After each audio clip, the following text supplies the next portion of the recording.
आज का हमारा टॉपिक है जेनरिक क्लासेस। तो चलिए आइए देखते हैं जेनरिक क्लासेस क्या होती है। पिछली क्लास में हमने जेनरिक मेथड पढ़ा था, तो उसमें जेनरिक मेथड क्या होता था। जेनरिक मेथड की अगर हम बात करते हैं तो हम उस मेथड में हम किसी भी रिटर्न टाइप का, चाहे स्ट्रिंग हो, चाहे फ्लोट हो, चाहे डबल हो, चाहे करैक्टर हो, रिटर्न टाइप का यूज़ करके और पैरामीटर को हम पैरामीटर पास कराते थे।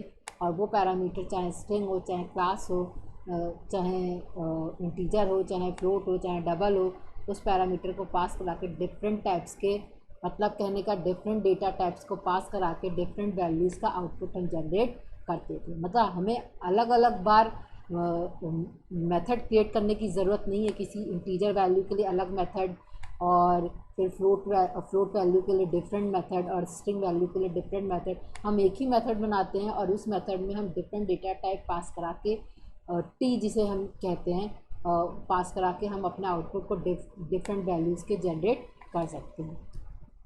ये जेनरिक क्लास क्या होता है। जेनरिक क्लास की अगर हम बात करते हैं तो उसी तरीके से ये डिफरेंट डेटा टाइप के वैल्यूज़ को स्टोर कर सकता है, जिसे जैसे integer, float, double, string, character को हम स्टोर करके डिस्प्ले करा सकते हैं। जेनरिक क्लास की बात करते हैं तो जैसे हमने जेनरिक मेथड में कहा था कि वो रैपर क्लास को यूज़ करता है, वैसे ही जेनरिक क्लास भी रैपर क्लास को यूज़ करता है, इंटीजर, फ्लोट, डबल, करैक्टर और स्ट्रिंग को। फिर हम क्या कहते हैं कि generic class non generic class की तरह दिखती है। बस इसमें ये क्या होता है कि हम एक पैरामीटर सेक्शन डाल देते हैं, जिसे कि हमने क्लास स्टूडेंट बनाई जैसे, और पैरामीटर सेक्शन टी डाल दिया। तो टी क्या बता रहा है कि ये क्लास स्ट्रिंग डेटा टाइप की, इंटीजर डेटा टाइप की, फ्लोट डेटा टाइप की, या डबल या करैक्टर डेटा टाइप की वैल्यूज़ को होल्ड कर सकता है।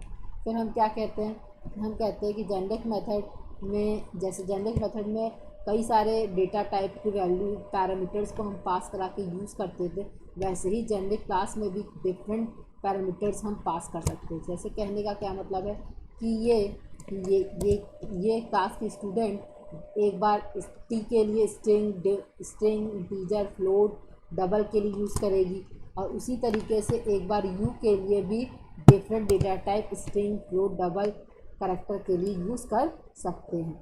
मतलब सेम वैल्यूज़ में, सेम क्लास में हम डिफरेंट डेटा टाइप का पैरामीटर पास कराकर हम यूज़ कर सकते हैं। एक बार किसी चीज़ के, किसी डेटा टाइप के लिए यूज़ किया, जैसे इंटीजर के लिए, दूसरे यू को हमने फ्लोट, डबल, करैक्टर, स्ट्रिंग के लिए यूज़ कर लिया। चलिए एक एग्जांपल देखते हैं कि क्लास में हम कैसे यूज़ कर सकते हैं। हमने क्या कहा कि जेनरिक क्लास एक प्लेस होल्डर को यूज़ करता है और पैरामीटराइज सेक्शन टी यूज़ करता है, जिसे कि हमने ये कहा था। फिर आते हैं class example T placeholder. ये क्या बता रहा है कि string, float, integer, double, character हर तरह की वैल्यू को स्टोर कर सकता है। हमने लिखा, अच्छा हम यहाँ पर डेटा टाइप लिखते हैं और तब वेरिएबल का नाम लिखते हैं। हमने टी ए लिखा, तो टी क्या बता रहा है, ये स्ट्रिंग भी हो सकता है, डबल भी हो सकता है, करैक्टर, फ्लोट, इंटीजर, किसी भी तरह का डेटा टाइप हो सकता है।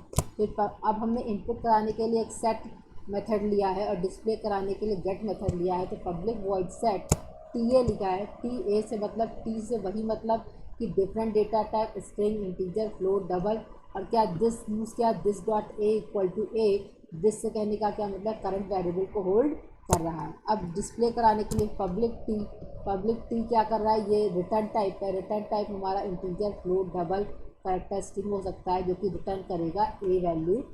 अब पब्लिक स्टैटिक वॉइड मेन में आ जाते हैं। पब्लिक स्टैटिक वॉइड मेन में आए कि हमने क्या कहा, सबसे पहले हम इंटीजर वैल्यू लेके चलते हैं। तो हमने क्लास, ये हमारी क्लास का क्या नाम था, एग्जाम्पल था, ठीक। तो हमने क्लास नेम डाला और ऑब्जेक्ट क्रिएट किया, क्लास एग्जाम्पल इंटीजर वैल्यू को होल्ड करेगा। टी प्लेस होल्डर था, जैसे यहाँ पर हमारा टी प्लेस होल्डर है, टी प्लेस होल्डर है,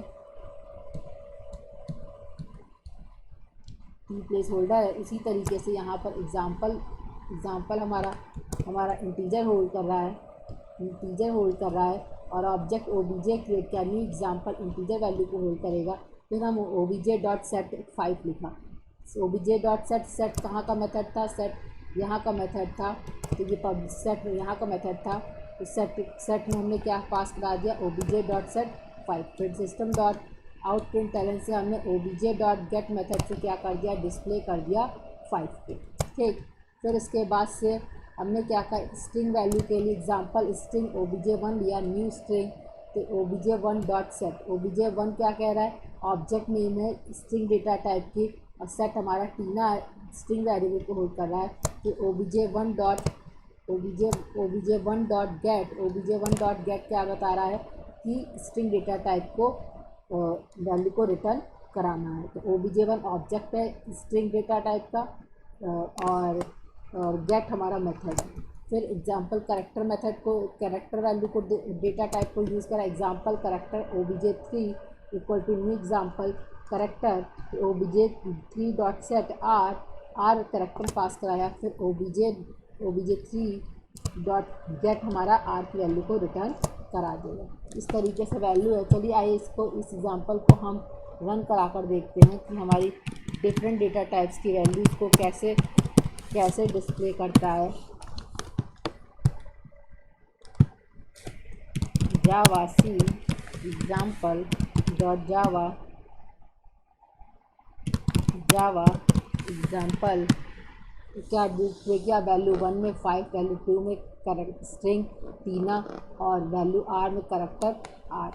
ठीक, तो स्ट्रिंग करेक्टर और इंटीजर वैल्यू दोनों को ये होल्ड कर रहा है, सेम क्लास एग्जाम्पल। ठीक, तो ये था हमारा जेनेरिक क्लास जो कि डिफरेंट डेटा टाइप को एक ही में होल्ड करके वैल्यूज डिस्प्ले करा सकता है।